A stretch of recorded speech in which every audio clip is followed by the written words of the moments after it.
um, you know, the difference between running a company and then just focusing just on sales. Because there's so much that's going on in the business, but I'm just focused on sales, so I can really see the difference in my own business, how much I neglected sales.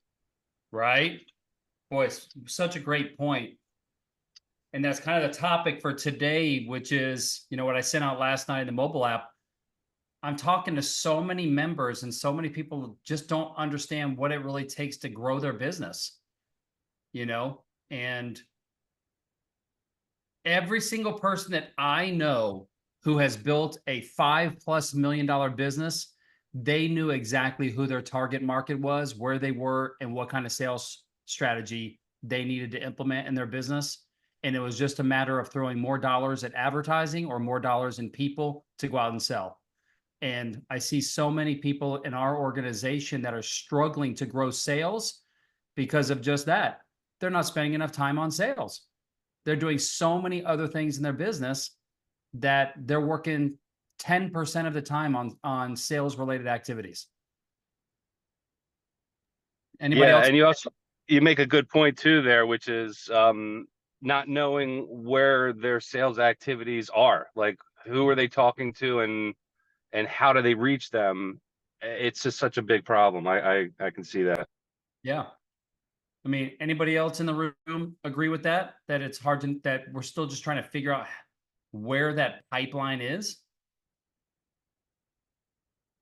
I mean, if somebody knows where the pipeline is, it should be like, okay.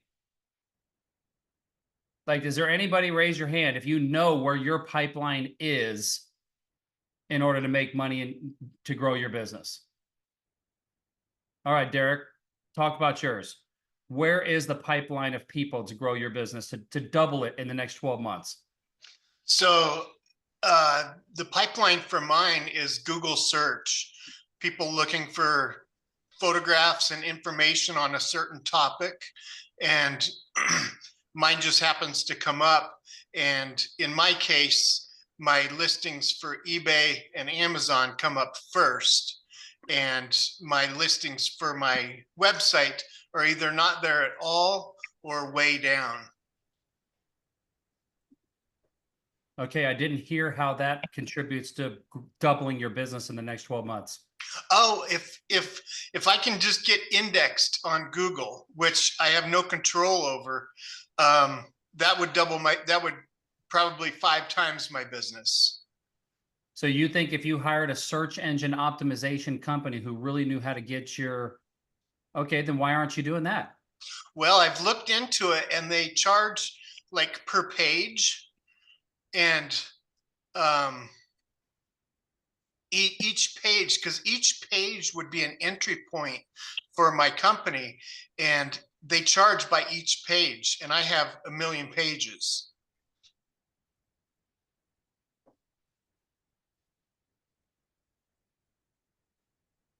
So the way for you to 5x your company is to hire a search engine optimization company that can get you ranked better. Yes. But then you choose not to do it because it costs too much. Yeah, exactly. That doesn't even make sense. No, it doesn't. But the costs are like, they're charging like $500 a page, or I haven't looked into it in a while, but $500 a page, and I have so many pages. I know enough about SEO to be dangerous, and I've never heard of somebody charging by the page. The SEO, okay. Get an SEO mentor. I'm going to shoot you an email right now.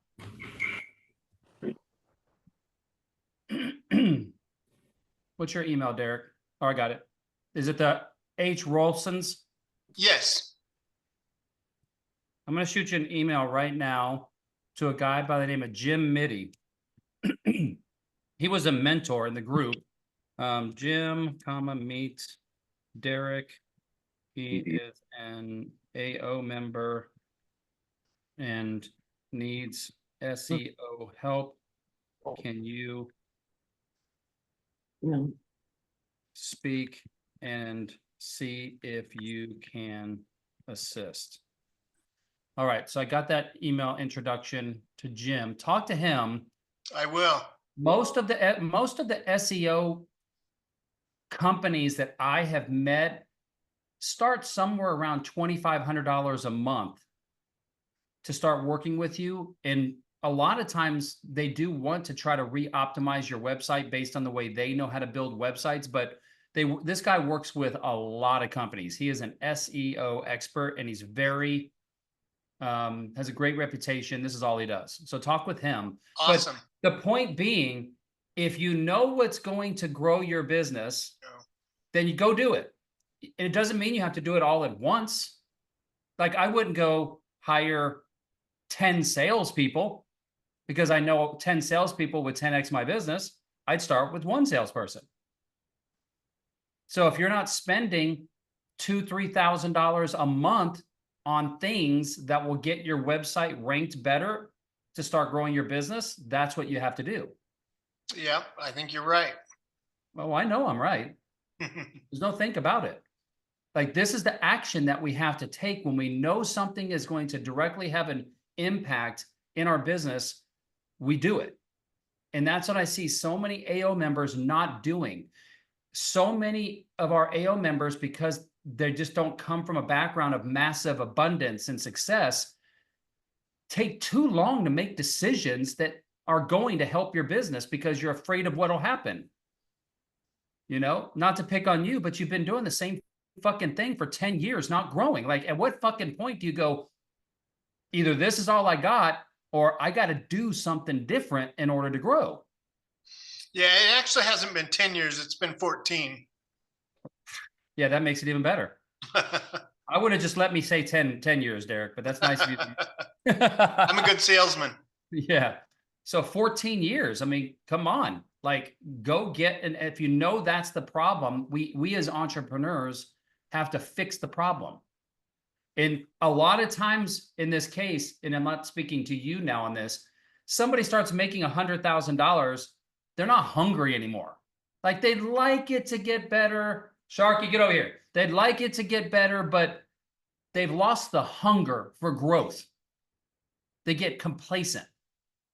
You know what I mean? And I can't do anything with complacency. Either you want growth, and that's why people are here in AO, or they don't want growth. And if they don't want growth, then AO is probably not the right spot. That's why we call it Accelerators Organization. So you got the introduction. Let me know after you talk with Jim. He's a great guy. It ain't cheap. It's not fast, as you know, with SEO. It sucks to be paying $2,500 a month and not immediately getting ROI, but SEO is a slow thing. But you got to start investing in it just to see what'll happen. But I still think that there's other ways to grow your business, which we've been talking about, which is building relationships, getting on social media, things like some of the things that like Justin is doing. Like, you know, you don't have to be the most, you know, charismatic, Brad Pitt looking, you know, shredded abs person in the world to succeed on social media these days. You just have to have a great product and service and then genuinely connect with your audience. And so just going on there and talking about photographs, talking about what you do, even if it's just talking about eBay, just trying to build an audience can have a benefit to your business. Food for thought. All right, who's next? Juan, good to see you, brother. We missed you last week. Yeah, I have a friend from Barcelona visiting, and we party a little bit too much. Nice, nice. I love Barcelona. Yeah. Anything, any updates? What you got going on? Yeah, we got the order for Urban Outfitters. Sweet. Tell us about it.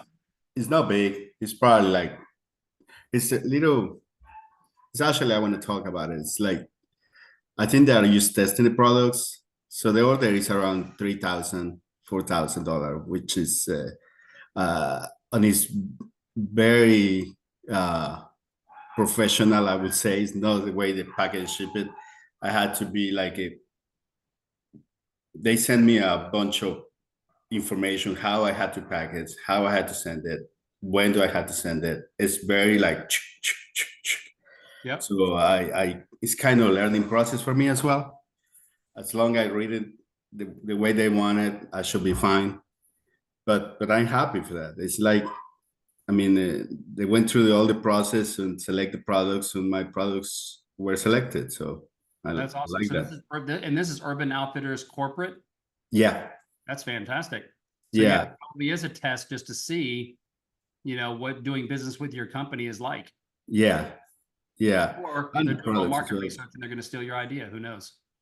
Yeah, I mean, it's like the way I see it, because now I'm registered member, and for Urban Outfitters, I went through all the process and registration and everything.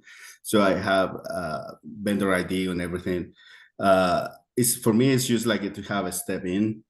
Uh, then I can pitch other products, other ideas to see what happens, because now I have a contact person there. That's great.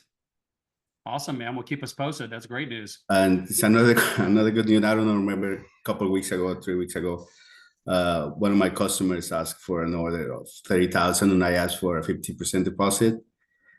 Well, it took long, but they finally agree. I offered them a 10% off on the order, which it would be not similar, but quite as we were talking about the factoring the invoices. Yep. So I think it's okay. I make them happy. I'm happy. So they haven't sent the money, but they agreed to send the money. So it's another thing that is gonna be good. Next week, I get in a big shipment. Then I've been waiting for like probably 6 weeks. So we're gonna have a lot of orders next for the next 2 weeks. I mean, printing and shipping. To fulfill the orders that have already. Fulfill the orders, yes. Yep. Yep. Well, cool. So what are you still doing on your outbound prospecting? How many new accounts are you calling on each week? Well, I got 2 new customers, and I have one more in Mexico. I don't know if I told you, I do a lot of landing pages and a lot of massive emails to people that even I don't know. And one of them came through us is the Banco de Mexico in Mexico. They came and asked me if I can help with some designs and products, because they saw my products in the website. And I said, yeah, of course, you send me over the information. So with this, I may have to be a little bit careful, because it's Mexico. I don't want to send my products and then never see them again. Yeah. So we just started talking this week, so it's still in the process, but it could be $4,000. What are you building the landing pages in? Mailchimp. Okay. Are you I on do your it like probably 3 or right now 4 a where you week. can show us, or are you on your phone? Huh? Are you on your computer where you can show us what that looks like, or are you on your phone? I am my computer. Share your screen and let's see what that looks like. Hold on, let me put it. Mailchimp.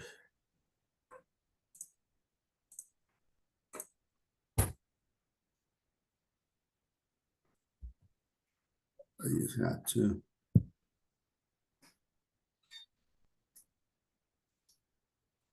Sorry, my cat. I was like, what was it? That wasn't. It's my cat, and she likes to rub it. So how do you do this? Let me see. How do you share the screen? Take Lucy. How do you share? Guys, everybody, it's 2024. For the love of baby Jesus, would you guys learn how to fucking use Zoom? For the love of baby Jesus, learn how to use Zoom. It's 2024. Share. All right. Get them, Kate. Okay, share. You see it? We can see it. There you go. Good job. So this is one of the landing pages. Build.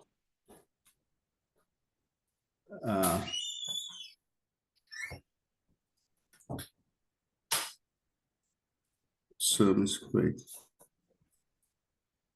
Oh. Can you see me? It's like it's stopped. Yep. But it's like it's. I can see, but it looks like your screen. It does look like your screen locked up. Maybe there. Yep. We might have crashed your internet. Yeah, your screen just stopped sharing. Don't worry about it. Good try. But do you see more or less? It's like No, doing is a landing page for. Can you see me or no? we can see you, but yeah, we Okay. couldn't really see the landing page. Okay.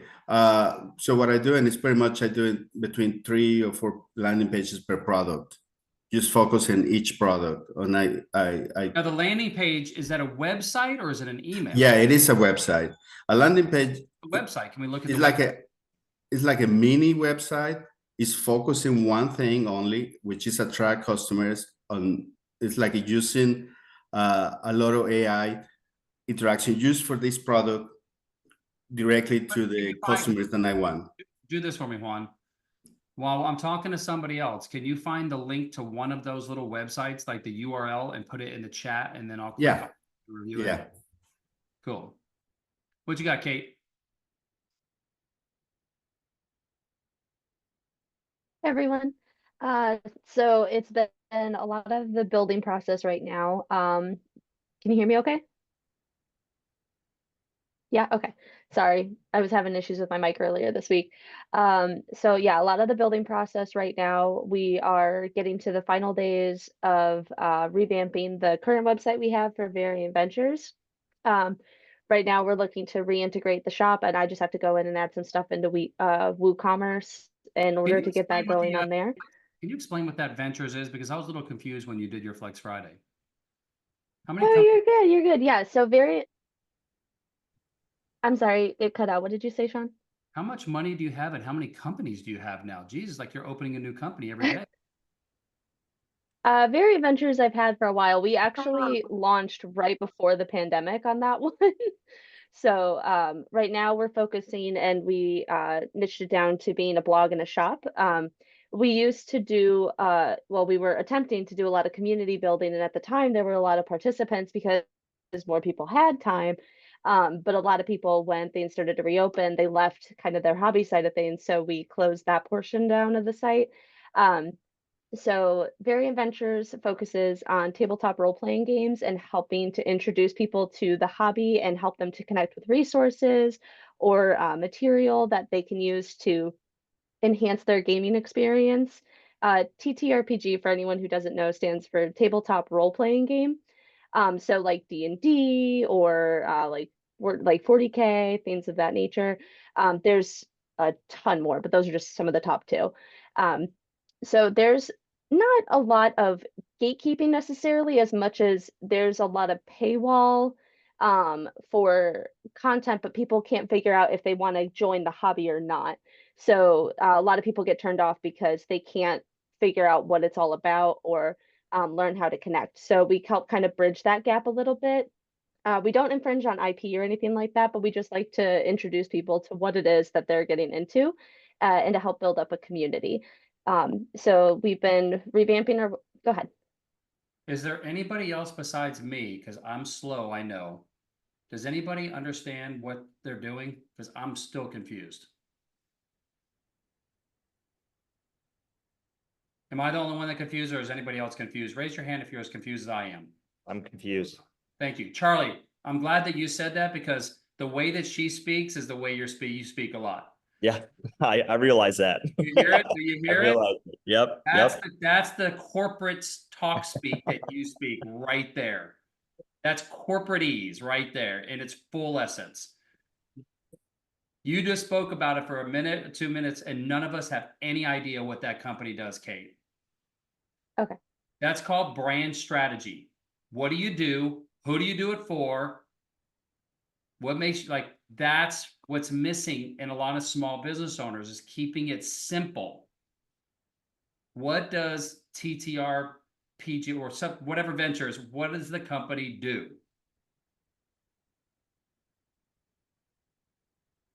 We help to introduce people to the TTRPG hobby and space. I don't think that's what you do. So let's dive down this rabbit hole, okay? Okay. So do you guys have a product or service? What would somebody pay for if they were going to pay your company? Let's start there. Themed merchandise, most likely. They would buy what? Themed merchandise. They would So buy something themed having to do with the merchandise. hobby. Okay, what do you mean? But they would buy themed merchandise. So there's gaming equipment such as polyhedral dice sets. So that's a set of Can you just say there's dice? Like make it, just simplify it. It's like an IT so- guy using all the acronyms and all that stuff. Simplify it for people who don't understand. How are people going to buy from you if they don't understand? Fair. So dice sets, t-shirts, and gaming accessories such as dice trays. Okay, so, and this is for common played games that are already out in the marketplace now? Correct. Do those games already come with this stuff? No. Okay, so when you buy the game, do you buy the game? You buy the game, but then you have to go buy all the accessories and buy the dice and buy everything? Correct. And we have affiliate links in order to help sell and push those products through Amazon. We are Amazon affiliate. So you buy wholesale from other suppliers possibly and do inventory, or do you just do print on demand type affiliate sales? A little bit of both. A little bit of both. So we Is can this do the same e-commerce company- sales. Is this the same company before that wasn't making any money? Or No, that was Okay. throttle therapy. Mhm. Okay. Okay. So you have a community-based company for TTRPG players. Mhm. You teach them about the games. And then as part of Yes. explaining the games and educating about the games and how it works, you're then hoping that they will, because you've got advertisements on your websites and blogs, you're hoping that they will click your links and your ads to buy merchandise. And that's the revenue model. That and our shop having the like print on demand products or products that I make myself, but looking to outsource.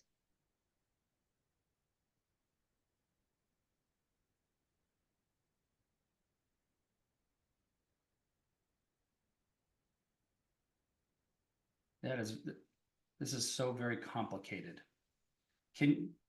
What's the website address?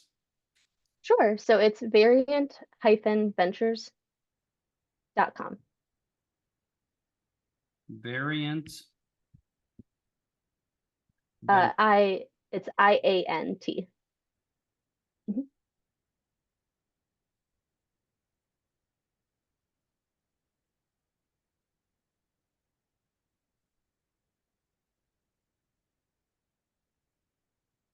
And this is currently being put into the rebuild process. The shop's taken down at the moment while we're editing that behind the scenes.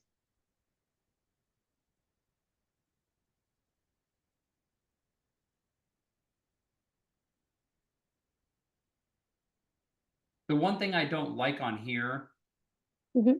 this is very busy for a Yes. top page.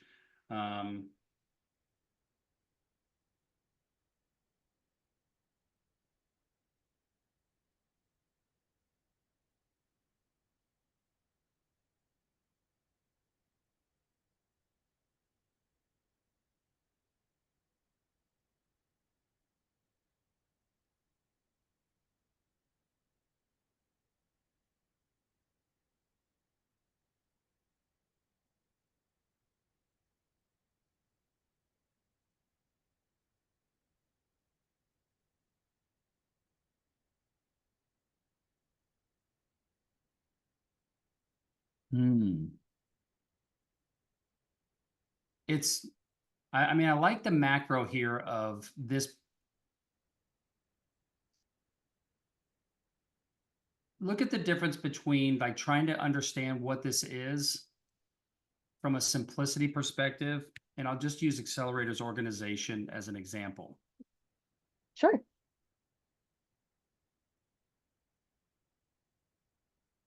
So this is just the background of how it started, but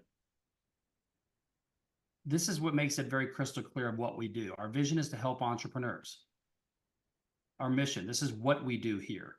Mentoring and networking for small business owners doing under $1 million that value hard work like very simple and easy to understand, right? That's what's missing on your website, which is why it's also difficult for you to even explain to someone who's not in the know of what you guys do. You guys need a session of going back and developing a brand strategy specific to this business, which will give you clarity on what you do and how you do it and who it's for, right? I mean, you've got the who it's for here, you know, a new player, DEI is really important to your business. Okay. So, you know, that you're being very clear that you're looking for a very specific audience of people that are big into DEI and equity, you know, so that's something that if that's your target market is people that are in that vein, then it needs to be even more crystal clear of who, you know, what audience you're looking for. But there's a lot of kind of just talking around what you do instead of being crystal clear. And that's apparent on your homepage here because if I don't know your company and I see an advertisement or whatever, and I come to your website, I'm going to get lost really quickly of where to go and what to do. Like, what am I looking for? Which could be good in the fact that you're going to get someone sticky and they're going to, if somebody's really geeking out on all this stuff, they're going to click on a lot of things. But if your business is built on advertising, I'd certainly have some ads like all throughout here for people to click on to do stuff. How much revenue? Yeah, we're also going. How much revenue is this company doing a month right now? Right now, nothing because it's been on hiatus. Yeah, that doesn't surprise me. And how's the company getting funded? Just whenever we can put stuff into it or people are donating their time. Okay. Is somebody on the team like a coder developer? We have a web developer, yeah. Does he get paid or is he a volunteer? And she is a volunteer. It's not me though. You know, I was talking one of our other founders. I was talking with a digital marketing friend of mine that is not having success with a client. And I said, you know, what pisses people off about digital marketers is you guys are always the ones getting paid. The client might not make any money, but you sure do get your money, don't you? And he's like, yep. Right. So at least you got a volunteer doing it. Okay. So are you putting a lot of time into that or not? I am on the side. I probably do about 10 to 12 hours a week on it. Okay. Because the reason I'm saying this, kid, is I know that you're trying to rebuild financially. Generally speaking, the rule of thumb is that you don't want to be doing so much philanthropy when you're trying to rebuild your own personal, like when you're trying to fill, it's like you're trying to pour into this cup over here and your cup isn't even full, not even nowhere near full, right? So that's a massive distraction. Correct. Usually it's somebody who's made a lot of money and has a lot of resources that goes, okay, I can put some time and attention to this. This is what's distracting you from your jewelry with gem and rye and all this other stuff. Any time and attention you put to things that aren't filling up your cup, all you're doing is depleting your cup at the same time. How do you get ahead? I haven't been. Yeah. You haven't been. You've been in AO for how many months? 6? 5? 4. Yeah, 4 months. Like you're making progress on your gem and stone. I get it, but I would be focusing all my time and attention on things I can control and things that I know will make me money. And when I make money, Variant Ventures, I would be more than happy to continue to invest time and energy in this project. But if I just don't have the time, the resources, or the money to put into Variant Ventures right now. I have got to focus on me and my family and our financial situation so that we don't go broke or so that we stop struggling.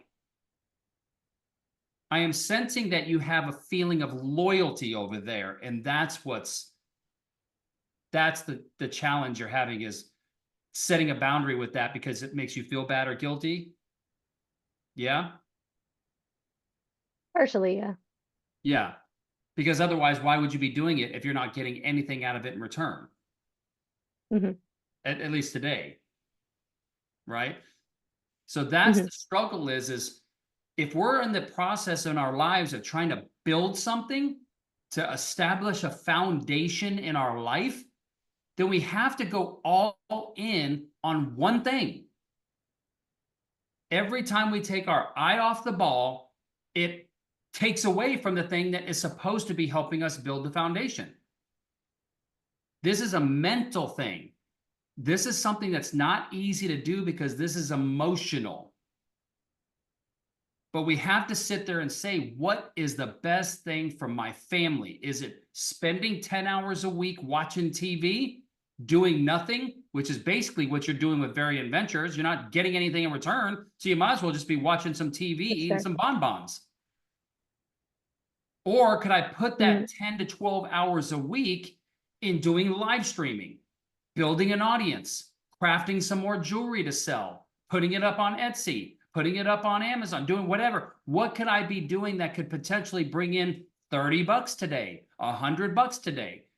10 hours is an entire workday that you're just taking away from the company that's supposed to be building you some foundation and bringing some revenue into your family's household. And you're going, nah, not important. I'm going to go over here and just donate 10 hours, a whole day of my workday to this other thing that isn't producing any results in my life. Yeah, you're right. And I know the mental struggle of that, but this is, I did this, if you haven't watched the Don DePani interview, have you watched that Don DePani interview I did in the online training in the portal? No, but I'll add that to my list. Okay, so let me show you guys where that's at. This is very emotional. I get it. I know. But man, so is struggling for 12 months of your life, a year of your life, 2 years of your life. That's why so many people struggle, because they let the guilt or the loyalty to things that aren't benefiting them. And that is a killer of our time and our energy. So go into online training here, interviews, and go, and here's the interview with Don DePani. So it just talks about, this is a lot of mindset stuff here. You know, what leads people to develop a mindset based on fear, limitations, when they know they want more, but they get frozen by their fear or limitation. That limitation is your feeling of loyalty and guilt that isn't best serving you today. Could it? Sure. But if it's a good opportunity, it's going to be a good opportunity a year from now, 2 years from now. It ain't going anywhere, right? So there's a lot of things like this. What's the fastest and easiest thing someone can implement on a daily basis to help have an impact from a mental perspective? Entrepreneurs face a lot of stress, husband and wife teams, all this type of stuff. Read through, watch this article. Don DePani's stuff is so good, but it's all about what he teaches, which is this unwavering focus, which is how do we stay focused on the things that we need to stay focused on. Don Williams, your mentor in the group, he always says this: the main thing is the main thing. And that's where we have to focus. The main thing is the main thing. Anything outside the main thing ain't the main thing, and I ain't doing it. You hear a lot, we hear a lot of people say, as you get successful, one of the things we have to get great at is the ability to say no. No to things that don't serve us. It isn't easy, but nothing is easy when we're first starting out until we practice it and we do it. Now, to me, no is easy. It's easy. I mean, Alexa still gets on me and she says, I just can't believe that you sit there and answer people's text messages on a Saturday, on Friday nights, on nights, and you're charging someone $50 a month and you're answering their text messages at night and on the weekends. What?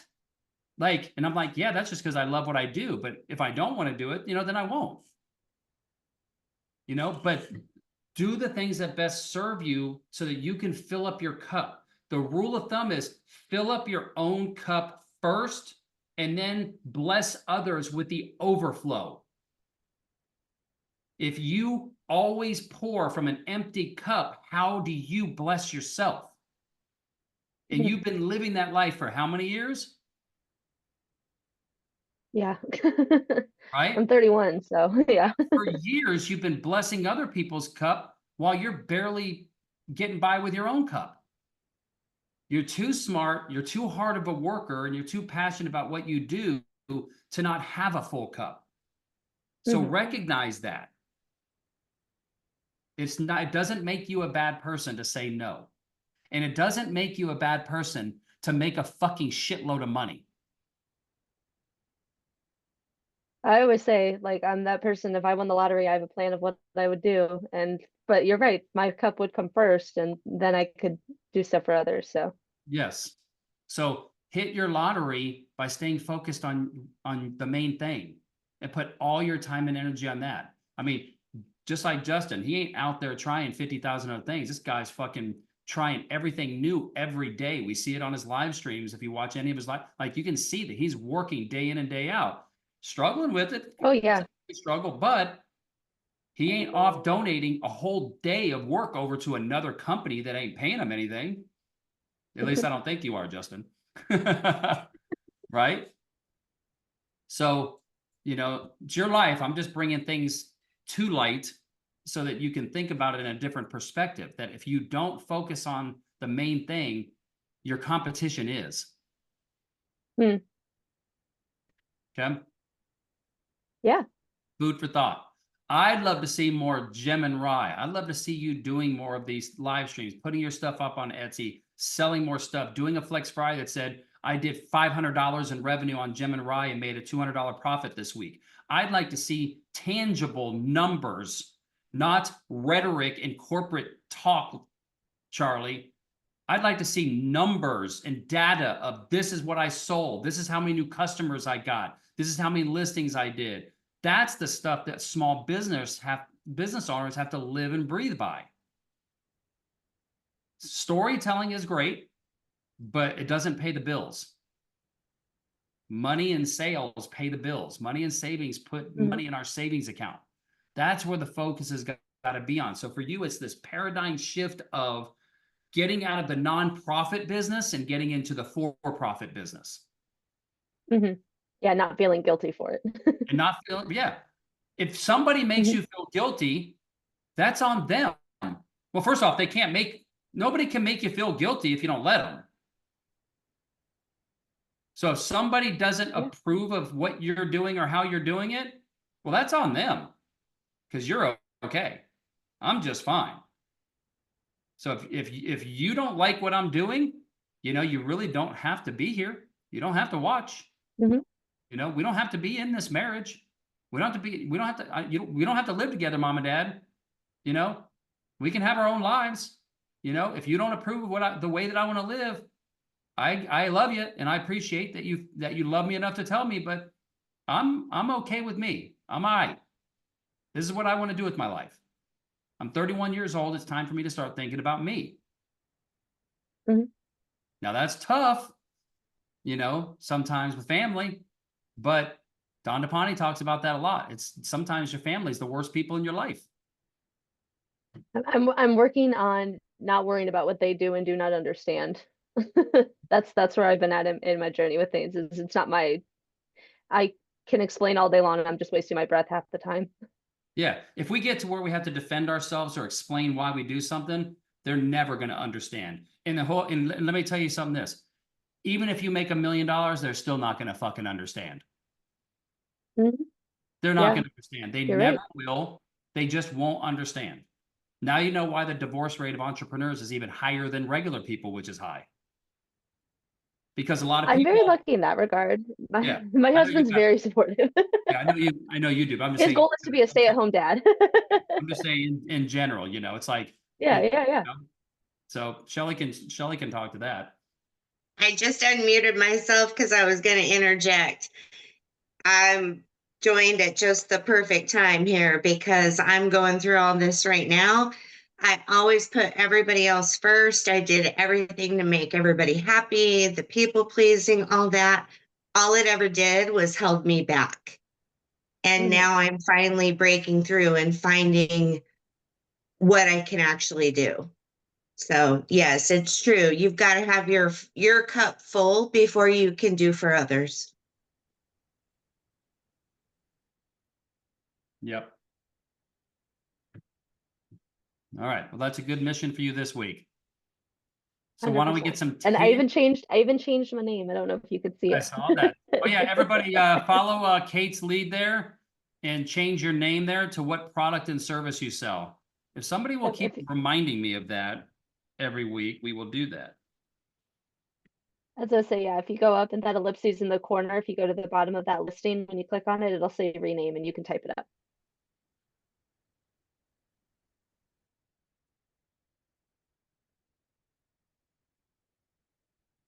Yeah, but put what you sell, Steve.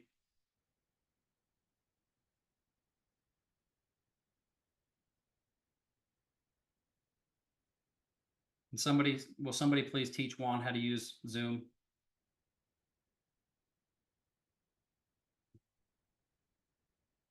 Juan, do you see what everybody's doing there with their names? Earth to Juan. I hear. Juan, please come in. Juan, please come in. Yeah, I hear. Click your name there and change and rename and put Juan and put what products and services you sell or what products you sell.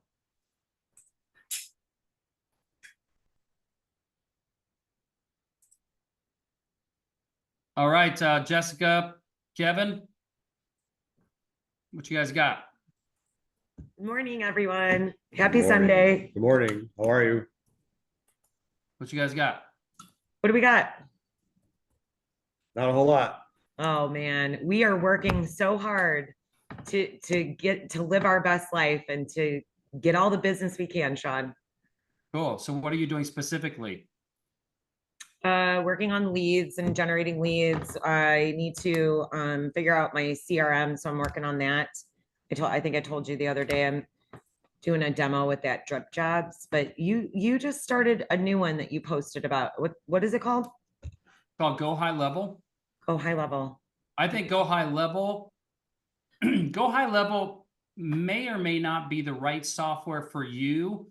A more appropriate software for you from a CRM perspective would probably be Jobber. What's it called? Jobber, Jobber. Both you and Kevin, Jobber would be the right software, I think, for you from a handyman, general contractor type business. And I believe well, you're not using QuickBooks for Tattered, so, but it's a way for you to go in there and you can create estimates, proposals, scope of works of what you're going to do. Nice. You can get it to where they could go, you can send them a link and they can pay and do everything right from the software. That would make life way easy, much Yes. easier. Yes. Kevin is he got on next door last night and got a call at 9 o'clock last night. He's going to meet a lady today. I know. I wonder who gave him that idea. Yeah, I know, right? That would be you, Sean. Yeah. So Jobber would be the software I would look at for you guys. Okay. For Tattered in the handyman business. Yeah, I definitely want to check out this drip jobs too. It was created specifically for painting companies. But the thing is you guys do more than just painting, and Jobber can still accommodate all of that. But check into both. But I know that Jobber would be probably the best software for Kevin. But I think for you, you do more than painting. Like you do more than just painting. We do. You refinish, sand, you do a lot more, don't you? Well, yeah, but do we need all that in relationship to the CRM? I mean, it's all a CRM. It's all of it. okay, I'll check it out for sure. We need something to start tracking things better. Yep. So just pick one. The best CRM is the one you're going to use. Yeah. So whether you use Drip Job or Jobber, pick one and use it. We definitely will. We'll get done. We'll add that to our homework for the week. Add that to my completion task for the week. I will have a CRM by next Sunday. Do you see the difference? The Yeah. two of you speak so passively. Like, yeah, I'm going to try to do that. I'm going to get around. I'm going to put that on the list. Like, you guys are so passive. We suck. I will have this done by next Sunday. Is it that fucking difficult for you guys to No. commit? No, Good. Tell her, Kevin, get it done. Yeah, get it done. you get it done.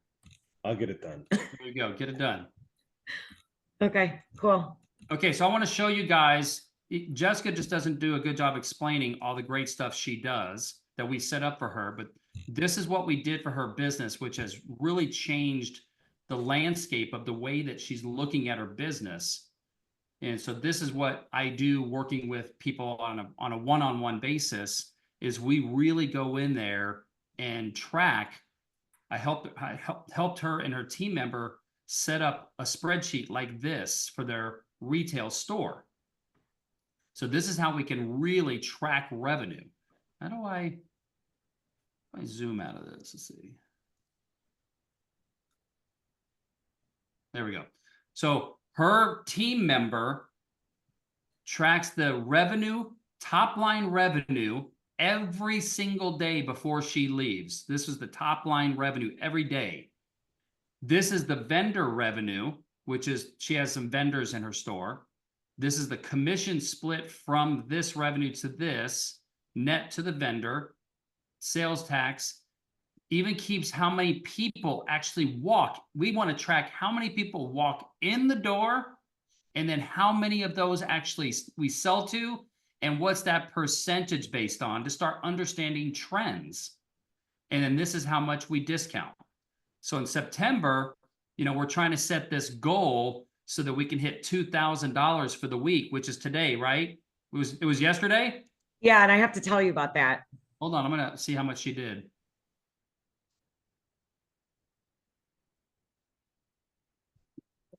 Oh my gosh, she came so close. Yeah. $1,900. So we had set a Okay. goal for 2,000, which would have been a great week. So she fell just a little bit short. But hold on before you tell me the story. So we set up this spreadsheet to track revenue because there's no better way. You can't manage something that you can't measure. Write that down. You can't manage what you can't measure. So when you talk about things and storytelling, Kate, that's not data. You need the data side of the equation and measure the data to see if you're making progress. You can't know if you're making progress in your business unless you're measuring something. And you can't measure it or manage it if you're not measuring it. So we set up this spreadsheet. We also set up another spreadsheet, which really talks about the exact vendors that she does business with.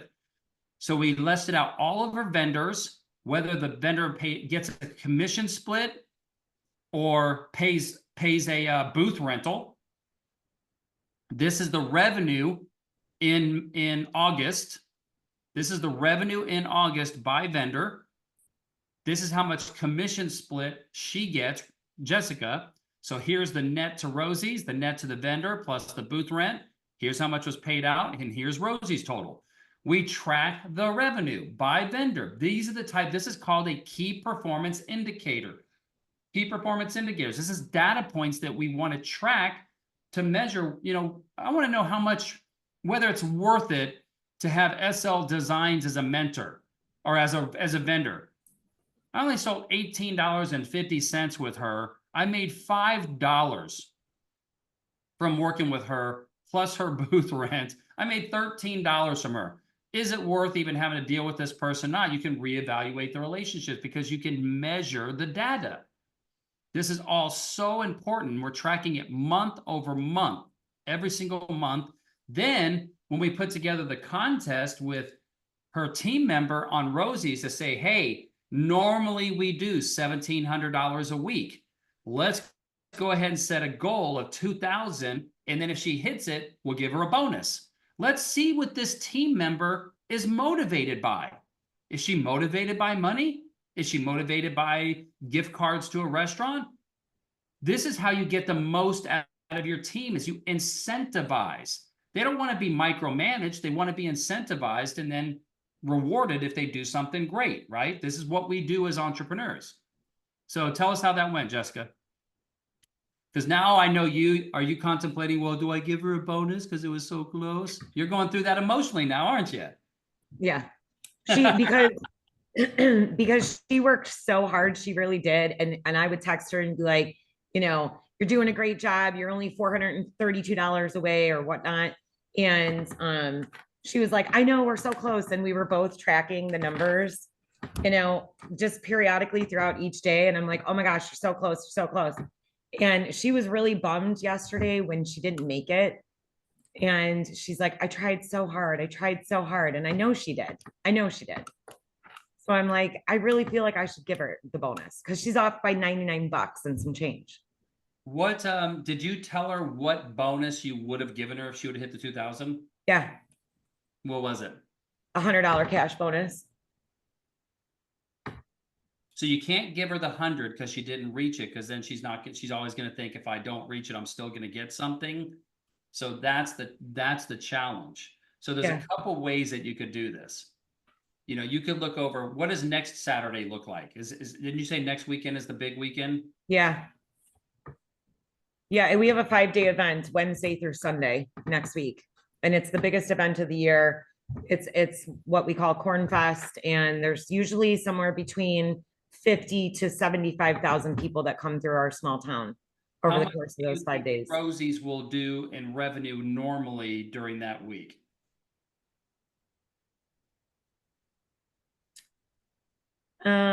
Probably. See, wouldn't it be nice, everybody, to go right to a spreadsheet and say, last year we did much? That's why tracking the data is so important.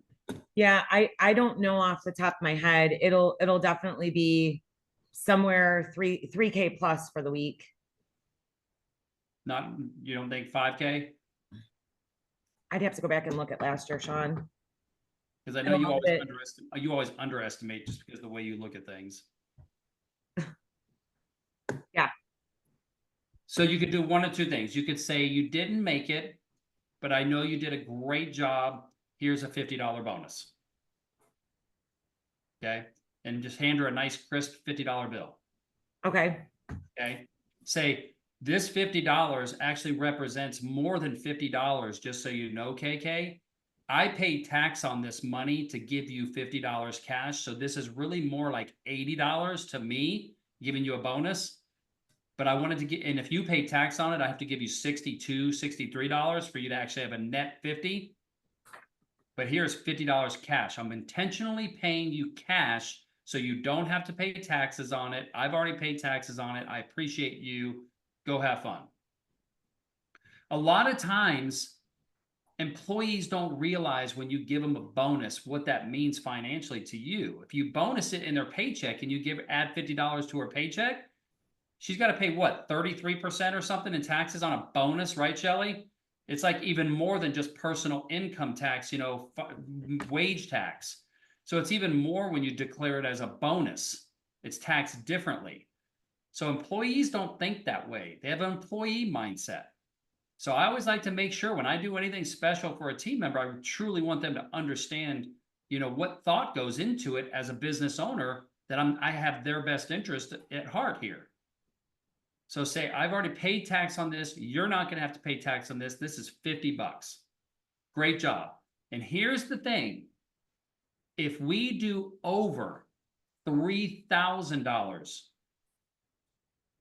if you think I would really think long and hard. I would push it like you did this week. If we do 3,500, you got Wednesday, Thursday, Friday, Saturday. If we can do $3,500 next week, I'll not only pay you the $100 bonus for next week, but I'll also retro the $50 from this week because I know you worked really hard. So she's going on vacation this week. She's not going to be with us. Evie and I are going to be at the store. All right, well, screw her then. So who's going to be at the store this week? Me and Evie. You and Edie? Okay. Yeah. Okay, well then just give her the $50 then. Okay. Or whatever you feel. This is arbitrary. It's your business. I think it's fair. I do. I I just wouldn't think, give a whole 100 because you don't want to give the whole reward, but you Yeah. do want to, it's the old saying, shoot for an eagle, bag a pheasant, or bag a pheasant. At least you're not eating crow. So she bagged a pheasant. It wasn't an eagle, but she's still eating. So let her eat. yeah, no, I think it's fair. I think $50 is nice. She's going on vacation. She could use the extra $50 this week. And she did bust her hump to try to get to 2,000, and she's so close. Yep. And so this week, when is she gone? She leaves Wednesday. Till when? She won't be back till Monday. Okay. So how much is she, how many hours a week, how many hours a day does she work? Usually 7. And she's gone for Wednesday, Thursday, Friday, Saturday. So 4 days, 4 Yeah. work days. Yeah. How much does she get paid an hour? $12.50. And are you giving her paid vacation next week or is this non? No. So why don't you say, I'm going to give you the 100. I'm going to give you the 100, which is almost like paying you for making it a paid vacation. Do you ever give her paid vacations? No. So give her a paid vacation. Say next week while you're not here, you're going to miss out on 28 hours. That's not, I'm just going to go ahead and pay you and give you a paid vacation next week. Okay. Give her $100. Give her the 100. Say you didn't make it, but I'm going to tell you why. I'm going to tell you this. I'm so proud of the work that you did this week that I'm not going to give you the $100 bonus because you did not reach the goal. But what I am going to do is I'm going to pay you for the 4 days that you're not here next week. Here's a $100 bill. That's how you build loyalty in a team member right there. You already know she is, but it just reinforces it that you care about her. It's not going to change your lifestyle to hand her $100. Sure. It's not going to hurt your lifestyle. She'll be thrilled. Yeah. She's 23. $100 to a 23-year-old right now is a lot of money. Yeah. That's what I would do. Say you did so great. I want you to enjoy your vacation. I'm going to pay. I'm going to give you the pay. Okay. It'll be a paid vacation. Full Just pay? give her $100. No, the $100. Oh, she's gonna expect 350, isn't she? No. Why would she expect 350? Well, what's Because 350 would be her 28 hours times her 1250. So her full pay for the week for the 4 days that she's going to be gone next week would be $350. Oh wait, you're right. I messed up on my good catch there, Kevin. I typed in wrong. So it's 350. So am I giving her 100 or am I giving her 350? I'd give her I would give her the 350 if it's not going to hurt you financially. Okay. I would do. What would you do, Shelley? I would premise it, I would do the 350 and I would premise it saying, basically, you've been working so hard. I appreciate your efforts. I can't do this all the time so that they don't start expecting it all the time. But this is from me to you to go have fun this week. Okay. Yeah. Well, now you're gonna have to do that with Evie. Now it's gonna double back. Well, you don't have to do it with Edie right now. We haven't set up a compensation incentive plan for Edie, but you should have. The thing is, we want this with all of our team members. If all of our team members over exceed and crush it, we want to reward, whether it's with some sort of recognition. We want to do that all throughout the year. This, especially with, I know you're in a small town, these girls are very loyal to you, but with young people, especially, sometimes they get shiny, bright object syndrome somewhere else and they're like, I'm out. Yeah. So these are the things So here's the thing. Evie and KK are best friends. And they live together. And they live together. And Yeah. Evie's been with us for 3 years. 3 years now. Kay's Now, been with us too. Yeah, 2. But now KK is gonna get the bonus, and Evie's gonna be like, "Where the fuck's my bonus? I've been with you for 3 years and busted my ass." So that So could- what's the solution? So what's the solution to that, Kevin? You got the problems. Where are the solutions? the solution is to give them both a bonus. Make it fair across the board. Whatever the bonus is or the vacation is. So if KK is gonna get a vacation, then Evie should get one too. So I know it's gonna cause a conflict of interest. I don't think it'll cause a conflict, but I do think we should do something to incentivize Evie as well. So neither, you don't have any, are they 1099 or W-2? They're literally nothing. Just cash. They're literally cash under the table. So you don't even give them a 1099 at the end of the year. You don't write off any of the money that you pay them on your taxes. Yeah, my eyes are as big as Shelley's right now.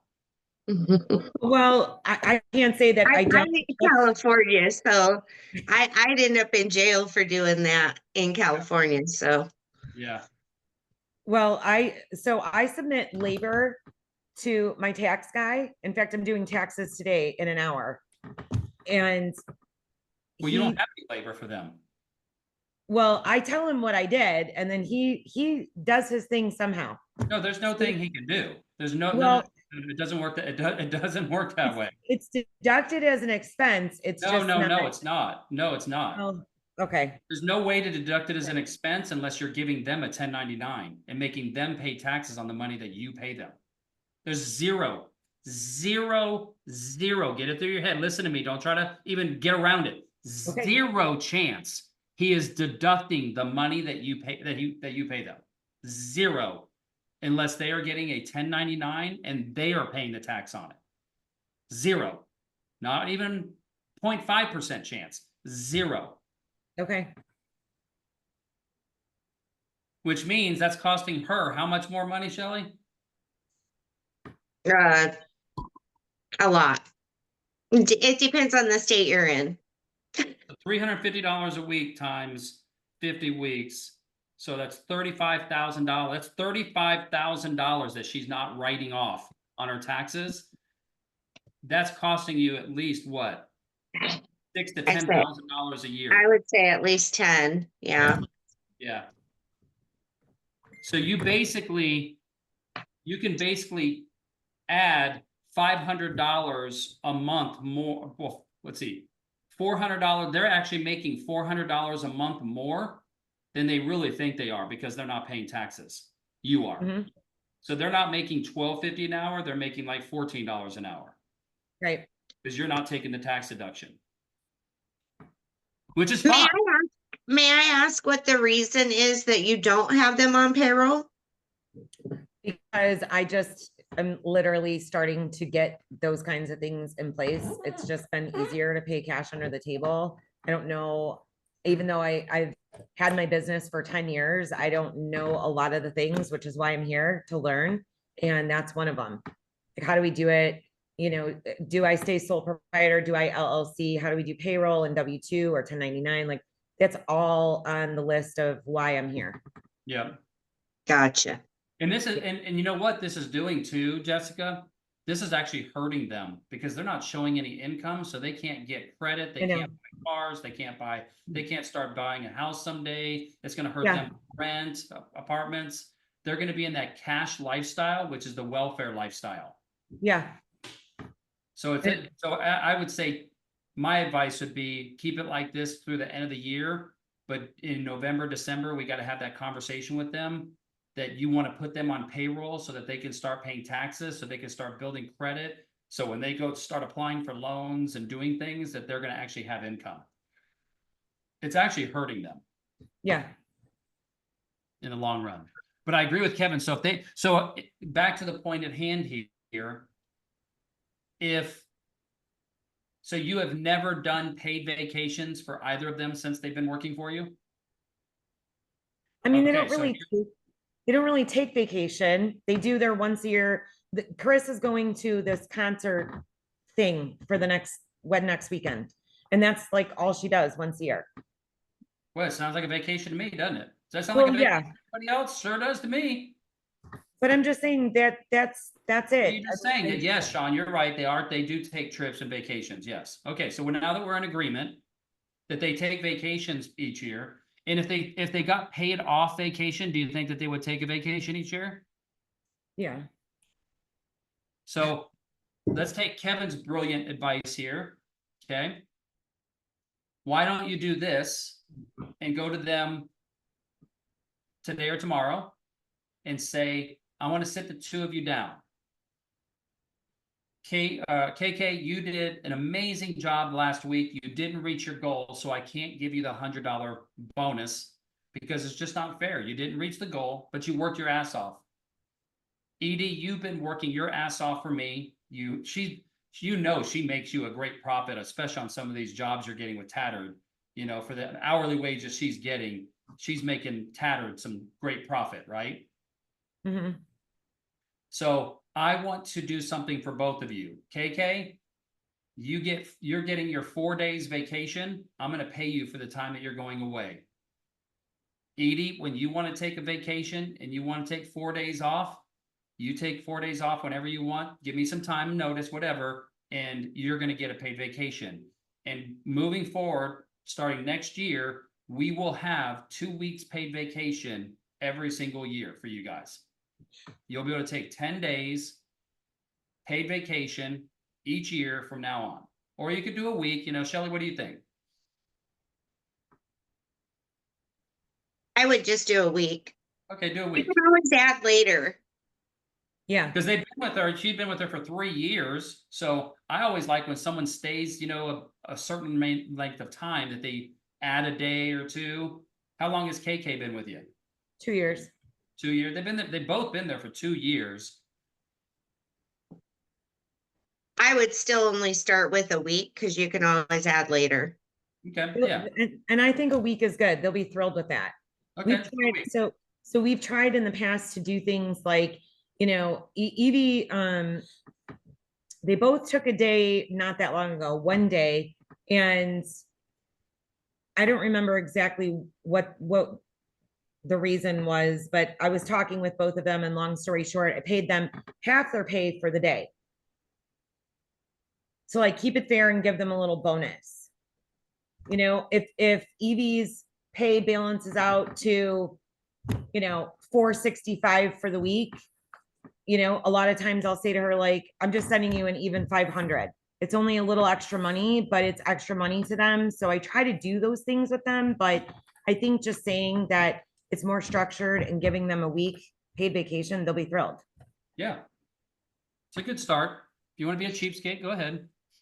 No, because well, what you could do is say, like, at 5 years, when you reach your 5-year anniversary, I'll give you 2 weeks. When you reach your 10-year anniversary, I'll give you 3 weeks. And I'd never go higher than 3 weeks. Yeah. But that's what we do at my company. We step it up based Okay. on their years of service.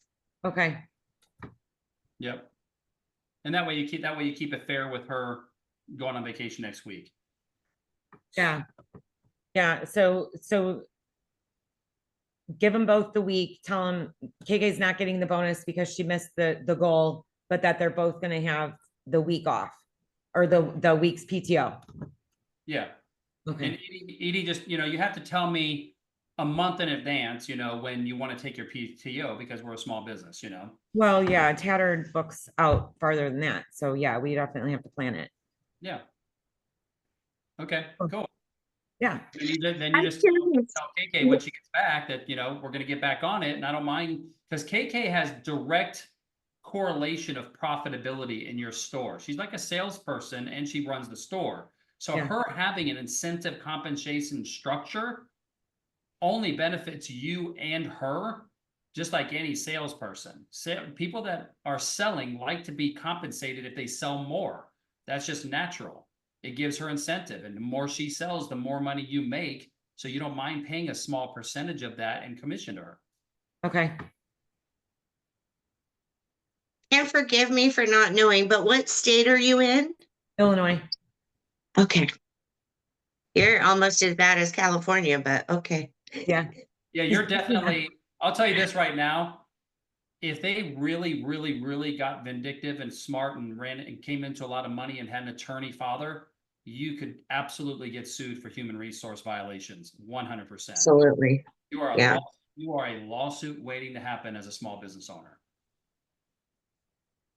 So how, well, it's got to be fixed then. We'll fix it. We'll fix it January 1st. We'll have conversations between now and then, and we'll bring it up to them that they're going to go on payroll.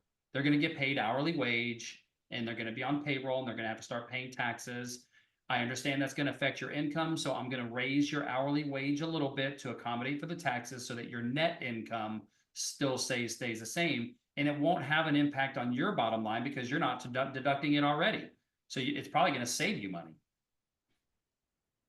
Okay. Or at least it's going to break even. Because now you can start writing shit. Yeah. What accounting system are you using? Are you like with QuickBooks? She's using pen and paper. You're looking at it. Okay. Been there, done that. Yeah, Tattered's not big enough yet to be on QuickBooks, but her store we're getting on QuickBooks. Perfect. Lily and I have a meeting this week. Yeah. Awesome. Oh, it's going to be fun to watch you guys grow this, though. Yeah. We're excited for sure. Yeah, you should be. Cool. All right, Kevin, what else are you doing in your business this week besides Nextdoor? And I'll tell you this, don't just rely on being able to post something and get phone calls. You got to work Nextdoor and make sure that if you ever get a client on Nextdoor, that I'm going to tell you this, the people on Nextdoor, I don't know if anybody else knows Nextdoor, but people talk. It is like gossip channel on steroids. If you do a great job, they'll tell people. And if you don't, they're going to tell people. So you do not want to fuck up with people that you meet on Nextdoor. They are vicious both ways. Good to know. I didn't know that.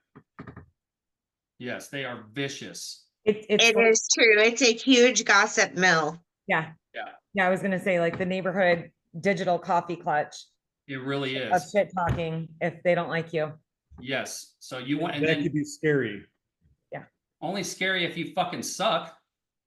Well, you can't, I mean, you can't please everybody all the time.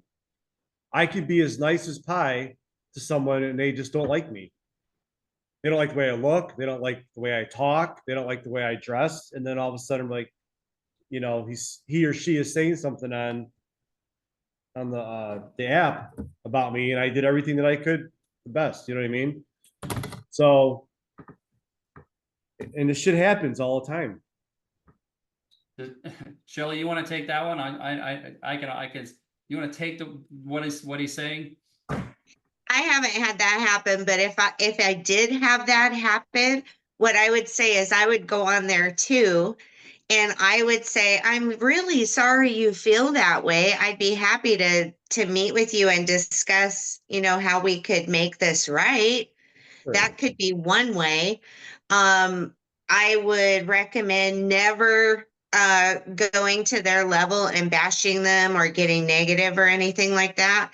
I would stick with the positive and say, I'd love to make this right for you. What would make you happy? Sure, I completely understand, and that's exactly what I would do. Another thing, I'll take the flip side. See, I like to get proactive.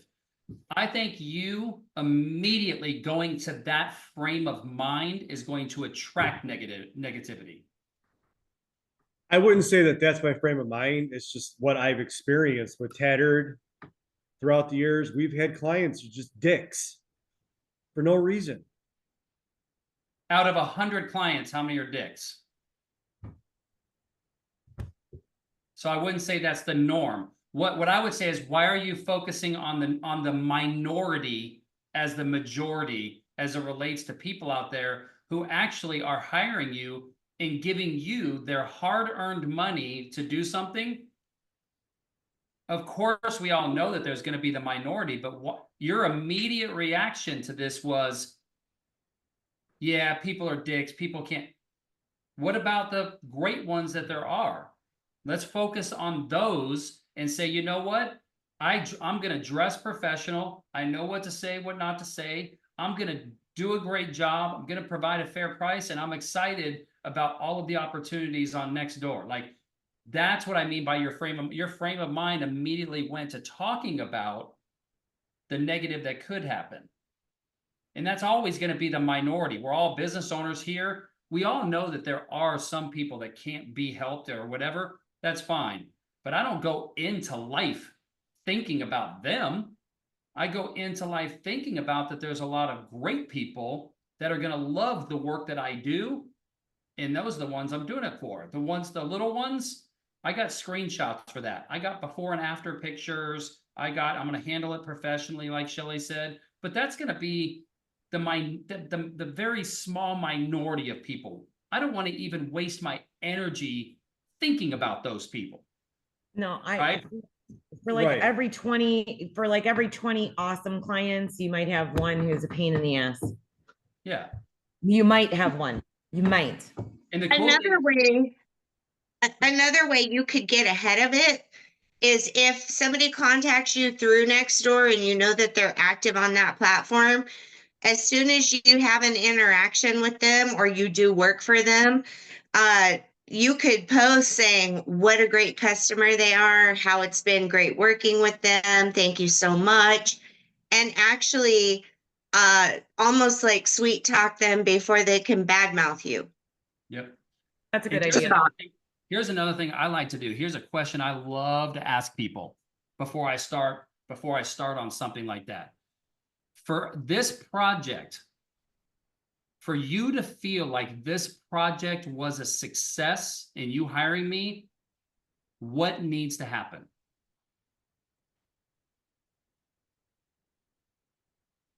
Right? What needs to happen?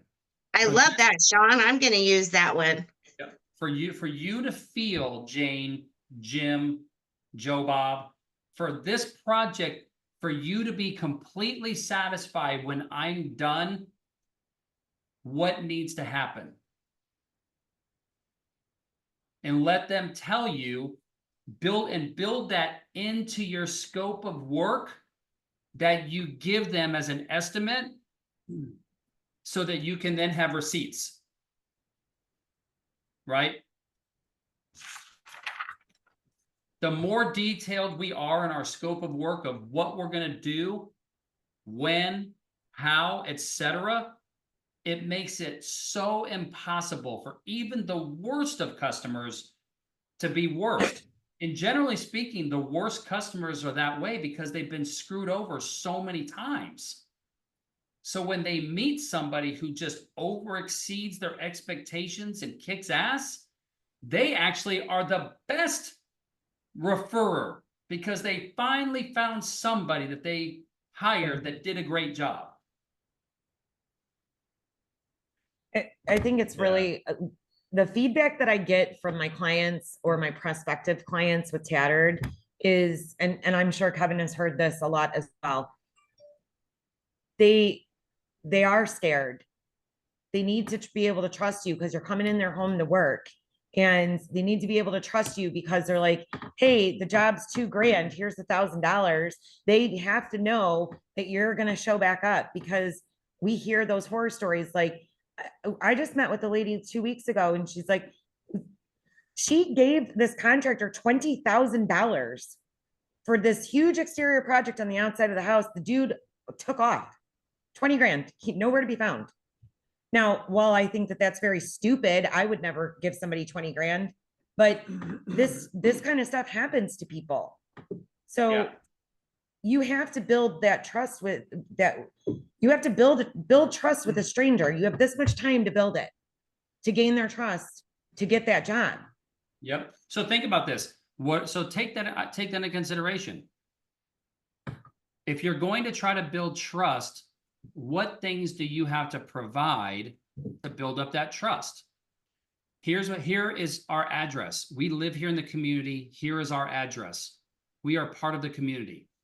Here's on my business card or on the proposal is a link to our website or a link to my Facebook profile of who I am, where we are. I belong to the Better Business Bureau. I belong to the Chamber of Commerce. I belong to these clubs, whatever, something that gives you roots in the community if you're not going anywhere. And one of the things I love about my contractor that comes by when he first met with me, I thought it was a weird question, but I then started to appreciate it. He said, Sean, if I'm going to do work for you as a contractor, you know, I work with a lot of different clients and I know you work from home. What hours do you are okay for me to be here? And what hours do you know I should not be here? And is weekends okay? And if it's on the weekends, what times are good? And then what's the best way for me to reach out for you? He now knows. When I told him, I said, hey man, I work from home and weekends I'm wide open. He said, okay, do you want me to text you or call you before I'm on my way every time so that I don't just show up? So now I said, man, it'd be great if you texted me every single time when you're just on the way to the house so that I know to expect you, so I'm not walking around in my underwear.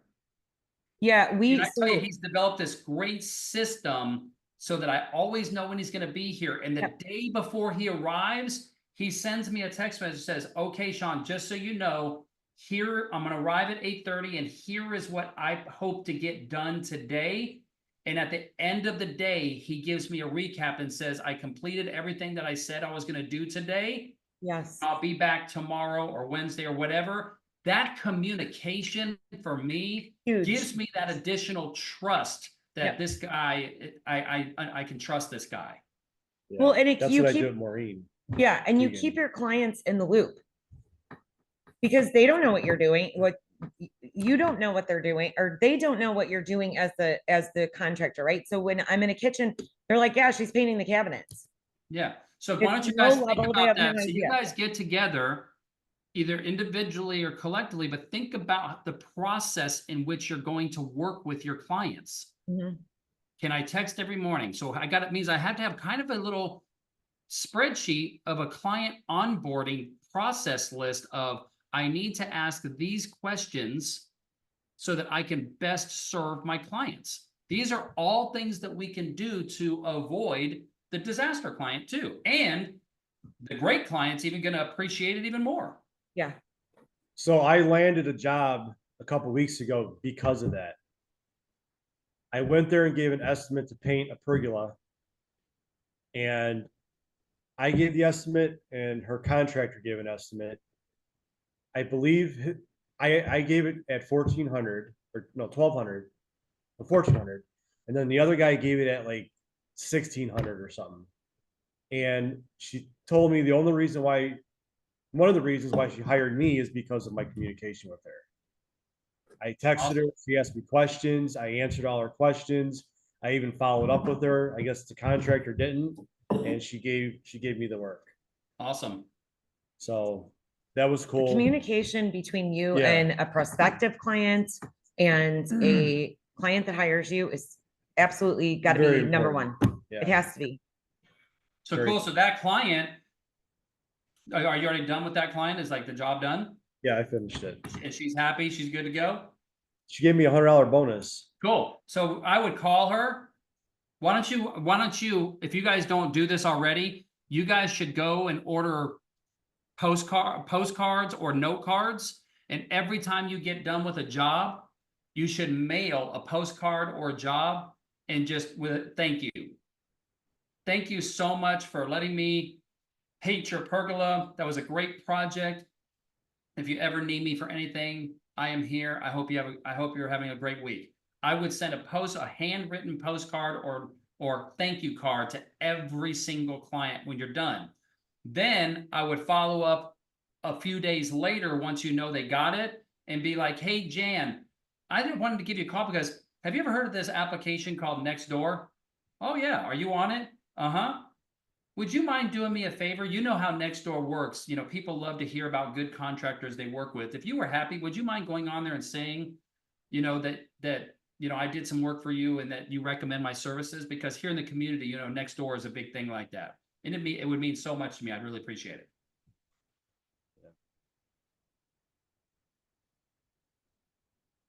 All those little things will help grow your reputation in business. And as for the Jardinere, I keep a box in my truck with me. I usually keep whatever, 4 mild, 4 medium, 4 hot. And as I'm driving around, going from job to job, if I see a place, I walk in with the jar of my business card. I've been doing that lately. Unfortunately, I have given away a handful of jars for samples. I don't know how long I'm gonna keep doing that, but you know, it's just something that I started doing. So I'm waiting to see where that goes. Yep. I would drop it off, but then make sure I have follow-up to them to call them up and say, hey, did you get a chance to try the relish? Did you get a chance to try it? You know, I would certainly, if I was going to drop off a jar or two, because if somebody isn't familiar with that relish, like I'm not, it would have been beneficial to me if I would have had like maybe 2 or 3 different recipes, easy recipes of food I might already have at the house. A few recipes of just everyday food that people have, and say, just put a spoonful on this. And, you know, as you're making it, you might not think about that. Give them a couple recipes with it, little recipe cards. Right. Because a lot of people aren't familiar with that relish. I'm not. Yeah, it's really a Chicago thing. Some Yeah. surrounding states, but it's really a Chicago thing. Yeah. So Okay, cool. All right, Charlie, or no, Charlie's gone. No, Charlie's here. Charlie, you got anything today? What, no questions, but, it's beneficial to listen. Cool. You got any team? You don't have any team members yet, right? Just you and your partner still? Do what? You guys have any team members yet, or is it still just you and your partner? No, yeah. So, I mean, I guess that's been an interesting development over the last couple of weeks. So we brought on 5 different sales reps all in the pharmaceutical space. They are all 1099, so it's nothing like out of our pocket up front. It's all commission incentive, so they get 10% net of what's earned. And I mean, that's been a big generator for us in terms of new enterprise level accounts. We've gotten 6 clinics signed up just through that channel for us, which is fantastic. So What does that look like if you keep them on a 10% commission over the course of a year? What does that cost you? yeah, I mean, hopefully a lot, right?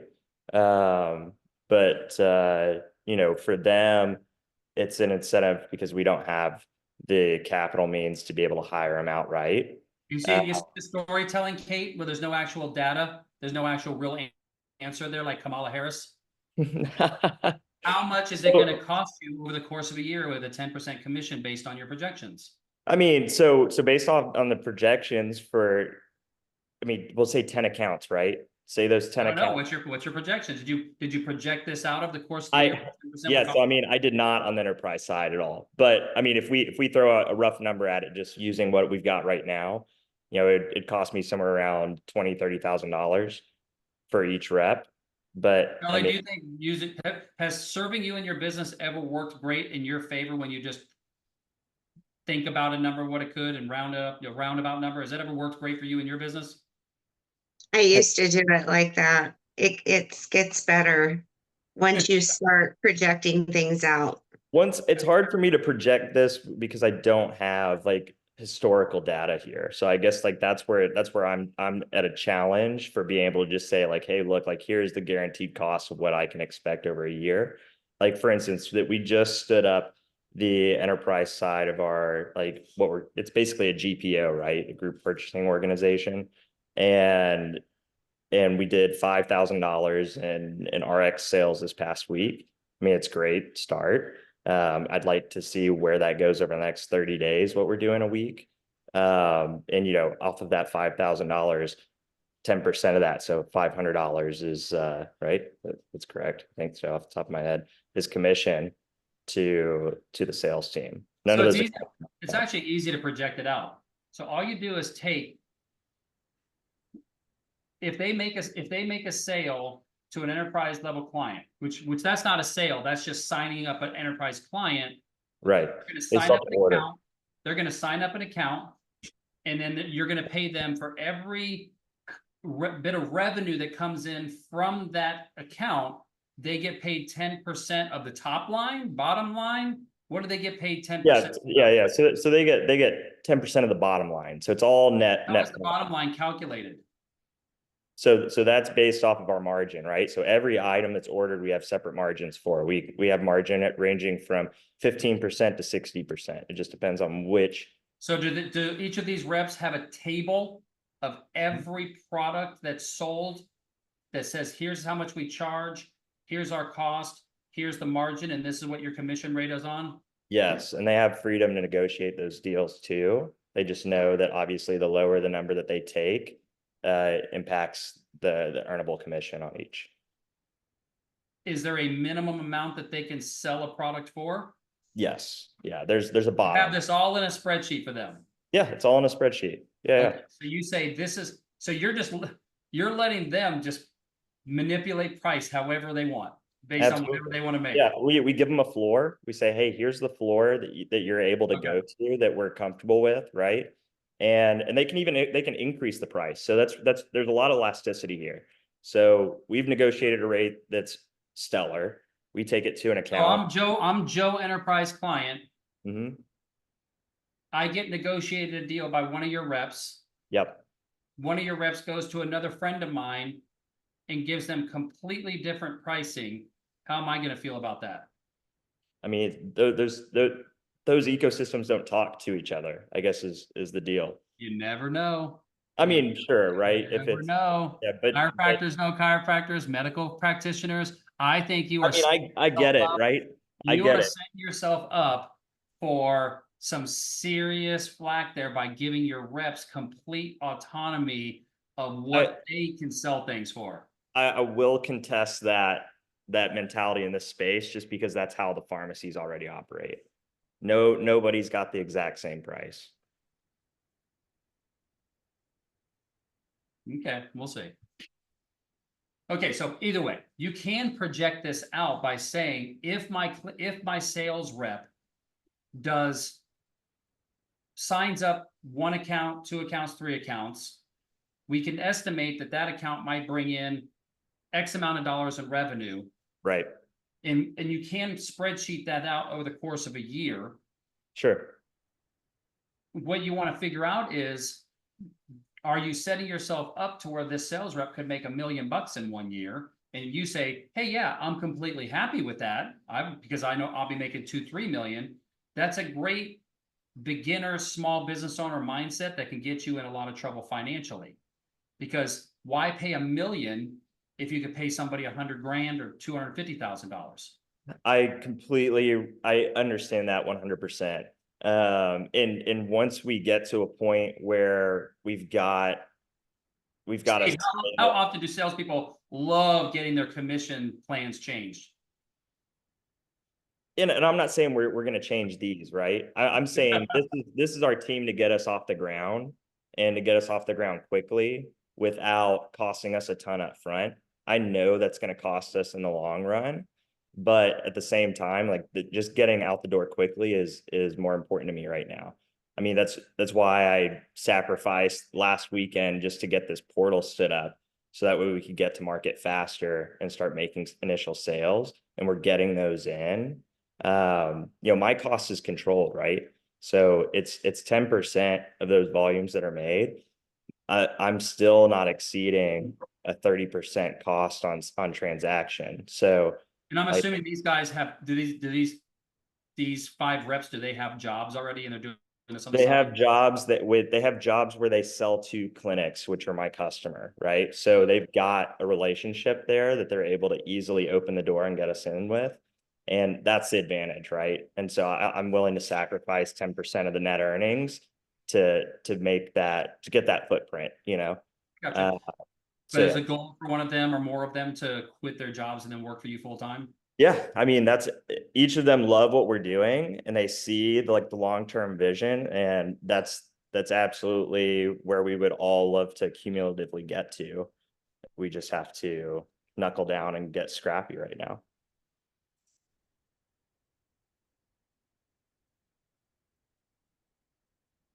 No, there's something that tells me I feel like it'd be great to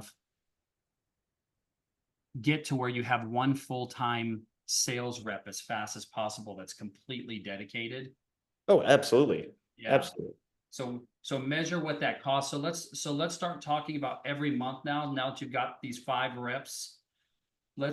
I love for you to post that the commission that I paid last month was X in commission to my reps. That's a data. Let's keep track of that data point in your monthly flex, if you will. Absolutely. What's my commission cumulative?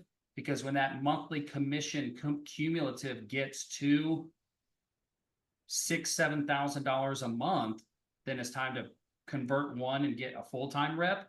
Another thing is this, is how long do they get paid that 10% commission? So they get paid it for the lifetime of the account until, and now here's the terms, right? So the terms are this, it's the lifetime of the account that they're with us until they earn a full-time spot. And then the terms adjust. So they're aware of these term adjustments up front. Now another part of this too, I like that you're saying like, hey, let's track the commissions. That's exactly what I'm building this weekend in that terminal, is one easier way for me to invoice the account, but also for me to see leaderboard wise where these reps stand in terms of who's bringing on the higher volume or higher value accounts, what that equals to in terms of commission dollars, each run. And yeah, I mean, I think maybe even I'll just, I'm gonna tell you this right now. I would immediately stop lifetime 10%. And I would do even more of a cap. Immediately stop 10% lifetime. Absolutely not. It's their lifetime. It's their lifetime with me until they receive a full-time offer. That's opening up yourself for litigation right there, dude. You think so? Yeah. Absolutely. Yeah. I mean, shoot. I mean, if you've got a better term sheet. What do you think, Steve? I'm just hearing about this. So I'm just using this in my personal experience with my teams.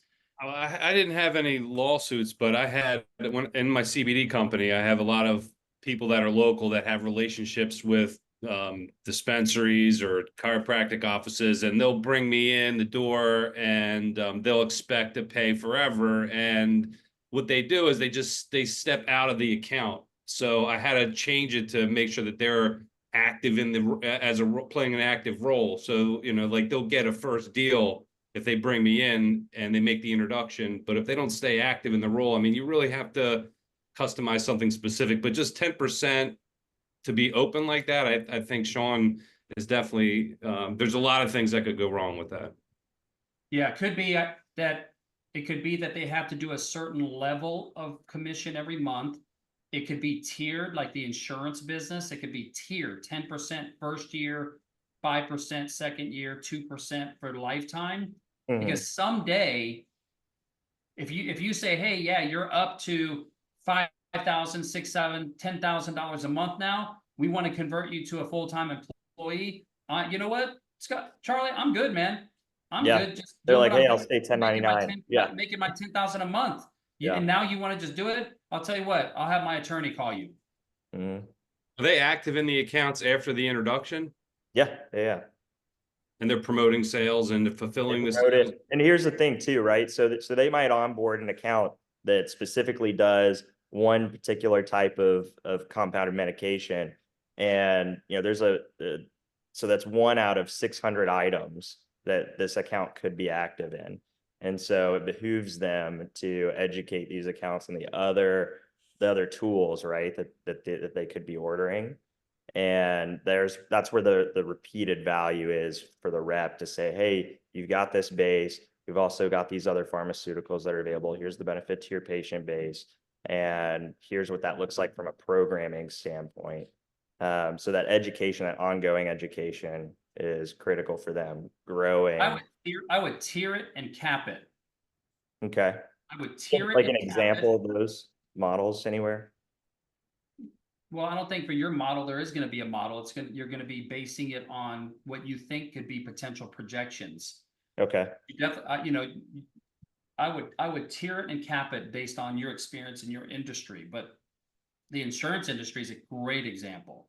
It's like, as long as you do a minimum production of X amount per year, your first year commissions are on this, your second year thresholds type deal, like it goes down, and then they're only paid up to X amount of years, on those accounts, So I would absolutely though change 10% lifetime for sure. Yeah. And just tier it, cap it, and then just say, hey, listen, you guys, I get the fact that it's like, hey, you're helping me get started. you're doing this on the side, so this is just extra money to you. So they're probably, it's not super serious to them because this is on the side, you Mhm. know, but the goal being, you know, if you're like, I want to get you to where you're making 250 X plus a year, whatever, medical sales, pharmaceutical sales, they're used to that. Treat it like a regular pharmaceutical contract. There's always what, base plus commission, quota, and what the max is. You know, it's Right. not just endless supply, right? Yeah, yeah. And ultimately, I think the vision with this initial group is, you know, these would be my regional directors, assuming we're able to grow it to that, Yeah. that So maybe capacity. if you just put a cap on it, just to put a cap on it initially and say, hey, listen, I'll pay you a 10% flat up to $20,000 a month. At $20,000 a month commission, we're going to reevaluate whether you come on full time or not, but I can't go above $20,000 a month in commission, you know, because at some point, Charlie, you're going to quit your job. You're going to go That's full it. time. Yeah, You're going to yeah, need I'm already full-time. employees. So That's you're, it. you're, you're building all this stuff into it. So you want to limit your liability on this. If you just said, I'm going to cap it at 20,000, they're already thinking, well, God, if I get this to be fucking 20 grand, that's great anyway. So Sure. just to protect yourself, put a cap. Okay. And then at least there's a seed planted that at that moment we will renegotiate your compensation plan. If you don't have a cap, when you go back to take a deal away, that's where we open ourselves up to liability. Sure. And That you're makes not perfect dealing with sense. unsophisticated people. You're dealing with people who are used to working with big companies, so they're sophisticated. Absolutely. And I'll just add, I will always, always, always recommend against doing anything in perpetuity because you never know what can happen tomorrow. And you don't want to be roped in and legally bound to something because of a, even if it's an unwritten contract, you just don't want to have that happen. So in perpetuity to me is never No, a good thing. and it's not in perpetuity for like if they were to say, "Hey, adios, I'm gone tomorrow." It's just their relationship with us as an entity. So it's like a partnership contract agreement. Well, yeah, but if you have that ability to say, well, yeah, we're ending your contract with our thing, and they didn't even do anything wrong, boom, there's another lawsuit waiting to happen. All that's kind of ambiguous of interpretation, which just creates liability to us. The Yep. more defined it could be for your protection, the better. Absolutely. But I can almost got myself in one of those problems with my first sales rep that I did the same thing with. Yeah. So I went down that path, and luckily he was a nice guy and we got through it. But I knew I opened myself up for a lawsuit, and he knew it. I knew it. And he's like, Sean, you're a nice guy. I'm not going to do this, but I could sue you right now. And you'd lose. And it would have put me out of business. Yeah, and maybe that's something too that would benefit me here too, is to like send you the copy of the contracts I'm using and see if, if you've got any input in how I can structure it in a better way. I think that's more for an attorney and a really highly licensed HR professional, Sure. Okay. and maybe your accountant. And Cool. stuff like that is me looking at stuff like that is way over and above what I do as your mentor here in AO. Like, you get me on Sundays, you get submit questions in the portals. I'm not going to look over documents and websites on my free time unless I'm coaching somebody. So, for $150 a month, I love you, Charlie. But me going over high level stuff like that, that is stuff that you pay a professional to do, whether it's me or somebody else. Yeah. That's the stuff that you want to go to the professionals. If I could help you, I'd go, hey, I can help you with that. And I would charge you just like an attorney would charge you, whatever. But I wouldn't be the right person to go through the legalese and then Oh yeah, no, I'm more so just saying from like a high level perspective of like, hey, like here's where the thresholds would make sense. Yeah, that type of stuff we could talk about here on the Zooms, or Steve probably even has a lot more experience with comp plans with sales reps even than I do. Even at my last company, we had 7 or 8 sales reps. I would just tell my business partner, he would do the details. You know, I'd be like, hey, I want my guys to make money. I want them to have a great sales structure, incentive plan. I actually hired Tom Black, who is a sales coach. He used to be with AO for a long time.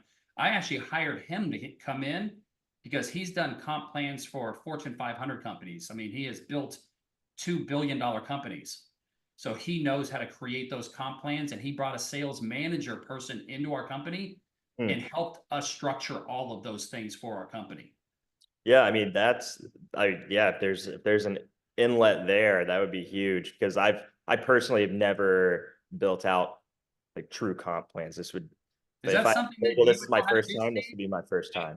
I do. I mean, I can't overcommit myself. I can only just say, I mean, I wouldn't be able to do it for you now, but I would say that it's extremely important to get your compensation plan right.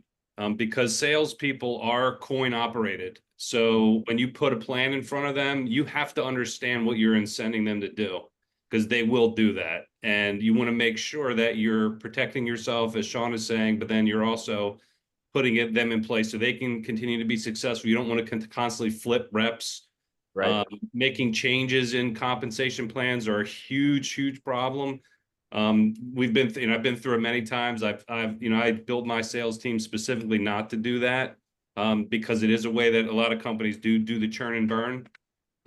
So I definitely would take Sean's recommendation if he has someone that has helped him in the past, but it's definitely worth in the beginning to set it up now, because you will not only potentially have problems in the future, but you're not gonna get the results that you're specifically looking for, because there might be something that you're not seeing that the rep is seeing that they're not going to tell you about, and you won't know until down the road. You know, like until their commission check for that month is 50 grand. it And you're happy because you're making money, but you're like, fuck, I could have hired a sales rep and a full-time account rep for 10 grand a month. I just overpaid by 40,000. It isn't as simple as, yeah, but I'm still making money. That's just fucking childish. That's childish. That's immature thinking. That's not rational thinking. I'll still make money. That's like someone said, I lost 10,000 in the casino. It's no big deal. I guess my mentality in it too has been the whole idea of that 30% cap on cost, right? And because my margins are fantastic right now, and that could change tomorrow. You never know. But it's a challenge in the beginning, because you don't want to make these short-term decisions for a business that you have with a long-term vision, because the short-term decisions always are going to come back and bite you later. So it's better to be realistic in a long-term plan, even though you know that you got to do some certain things in the short time, but you got to at least, limit them and make everyone aware, like, hey, this is temporary. Put these guardrails on there. Like, this is going to happen for the first 30, 60 days of this account, and then it's going to change. And, yeah. All right. I think we have, what's the term? Beat that dog enough? Beat that horse. Beat the horse enough. Beat the dead horse enough. That's it. Okay, wait, let me beat the horse a little bit more. I want to just say also, your sales reps are still humans, and by human nature, anytime there's a change like that, their perception is that they're losing something. Even if they were to be gaining something, they perceive that they're losing something, and it creates issues. That's all I wanted to say.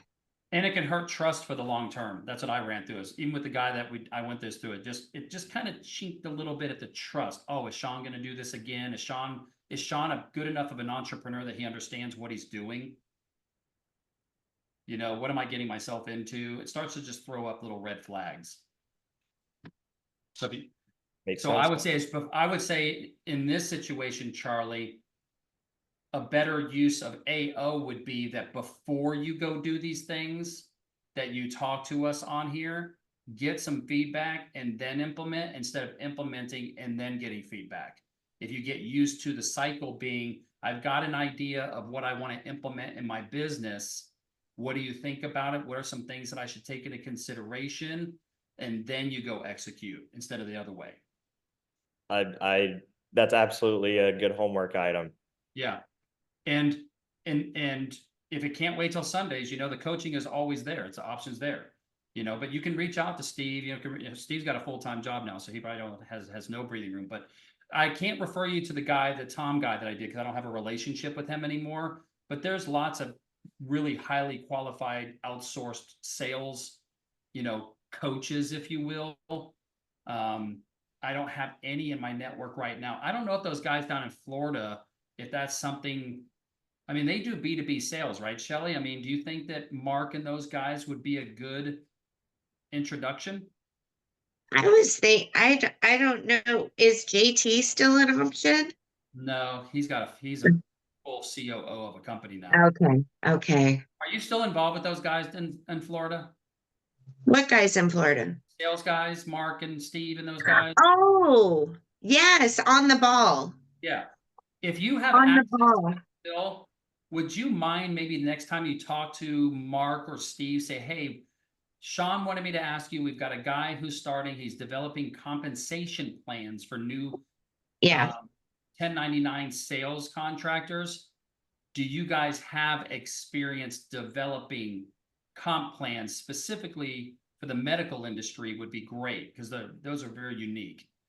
And see if maybe they have some experience, or maybe reach out to your network on LinkedIn, Charlie, and just say, hey, I've got a brand new startup. I'm creating incentive compensation plans. I'm looking for a sales manager or VP of sales that's used to creating comp plans and things. See if maybe somebody in your LinkedIn network might have experience. Yeah, that's a good idea. And then also too, thanks for the intro to Christine. Looks like we're going to be working together. So. Oh, cool. Awesome. Yeah. Awesome. Yeah. So I get 10% for that? Yeah, right. I don't know. We never set terms. 10%. I heard it's just a handshake deal with reps. No, it's a contract deal. Yeah. I still gotta send that in, don't I? That's all right. I like 1982 Bordeaux wine. The 1982 Bordeaux wine. Yeah. Or Opus X cigars. Opus X. All right. Yeah. Well, Bordeaux's a region, right? Yes. Yeah. She's gonna be here at the event in October that you should be Oh, at. yeah. No kidding. So if you're at the event, you can hang out with her all weekend. I mean, I would totally be there if it wasn't my anniversary weekend. That's my excuse. I know, that's a good excuse. That's a really good excuse. Okay, anybody got anything else? Justin, what you got going on? You want to end us out? Good morning. Not a lot and not a whole lot going on. So I'm just right now focusing on I hate change, as we all do, but I'm just redoing that entire room, as you know. So Yeah. I've gutted a lot of the stuff out of there.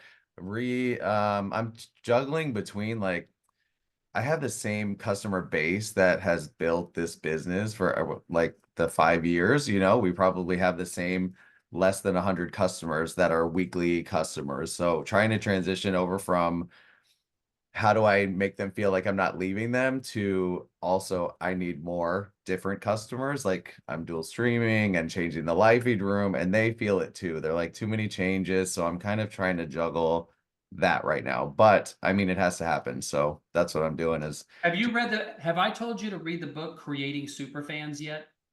No. Go to Amazon. There's a book. Give me one second. Hold on.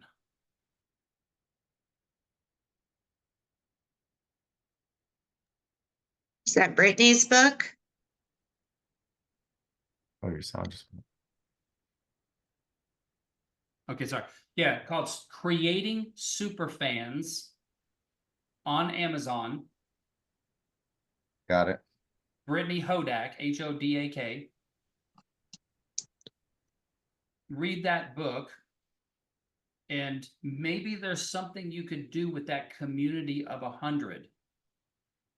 If you have a community of 100 people, I would say, what could you do to create a subscription business with that 100 people?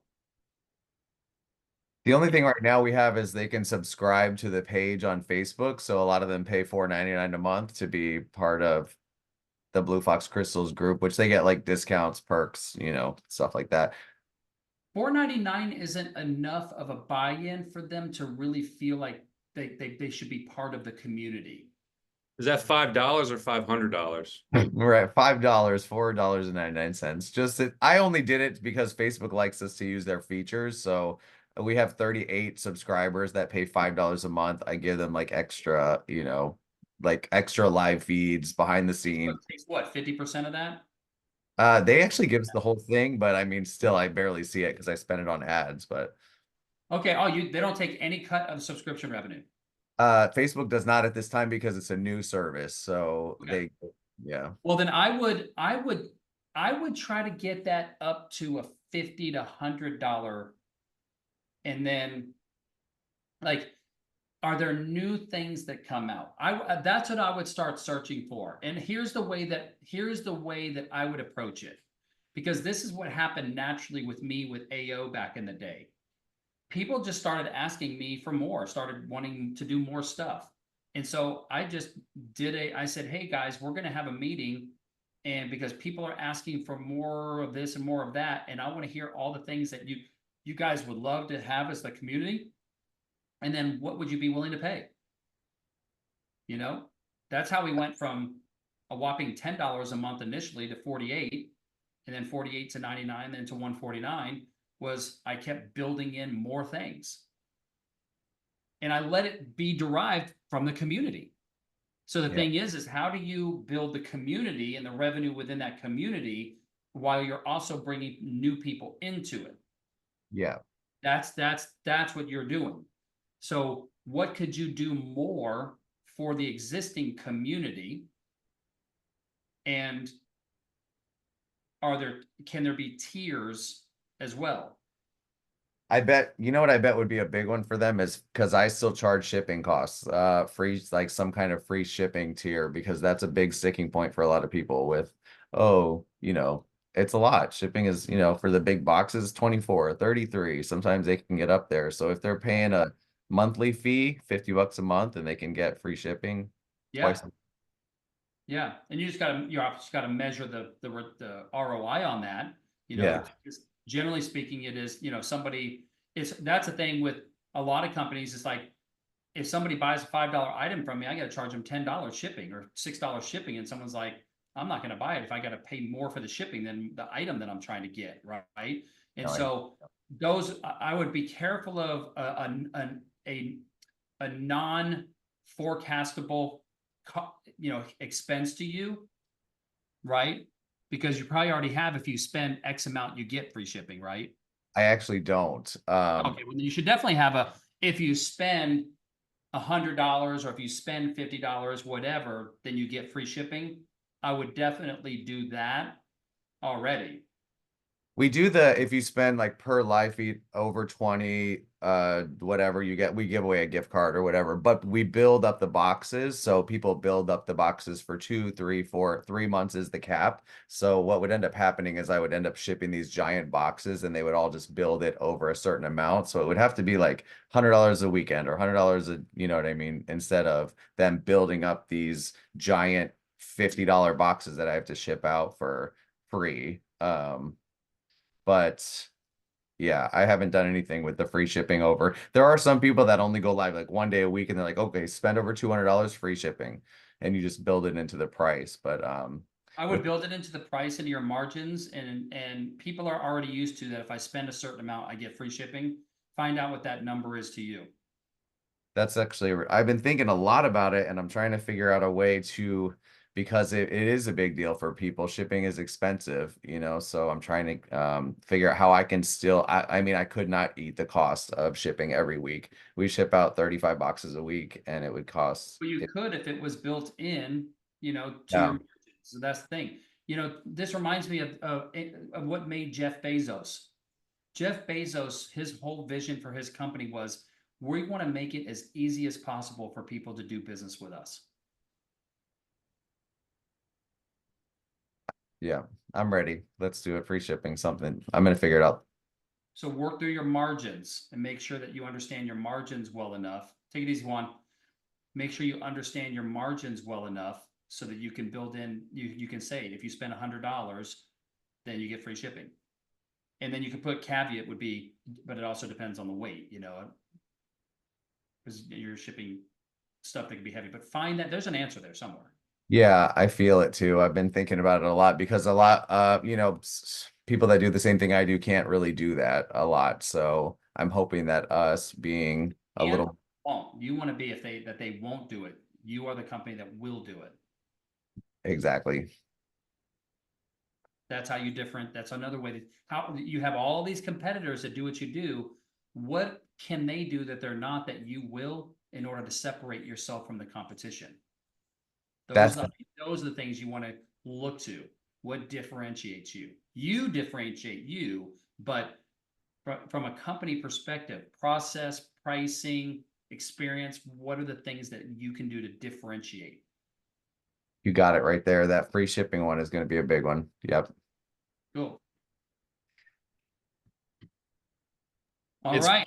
It's fun as a customer too, because if you're like, oh, I got to get to this next level in order to get my free shipping, then they're looking to see, all right, what can I put in my cart? I don't know exactly how you sell, but I can get this extra piece and it's going to get free stuff. And, I was in a shopping for clothing. I was like, all right, well, it was like Nordstrom Rack or something. And I needed another $20. So I'm looking, all right, what can I put in here to get this extra thing? And then it's like, oh, well, I'm only like 50 cents short. So I had to put another, so it becomes fun and then you engage with your person more to sell. So I think that's definitely a good idea.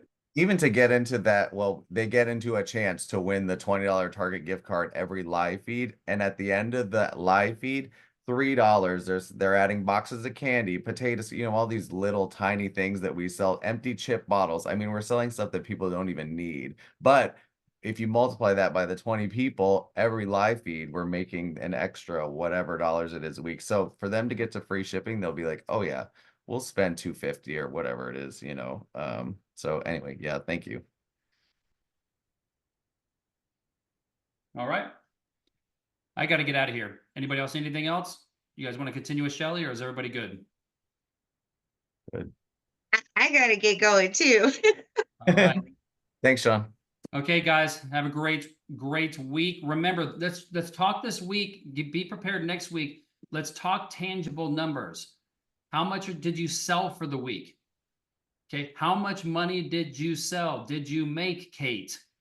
How many clients are you calling on? What are you doing to affect change? What's working? What's not working? Let's keep the ideas going, but let's keep growing the business and bringing in sales. Cool. All righty. I will chat with y'all later. Have a great week. Thank you. Have a great week. Peace out.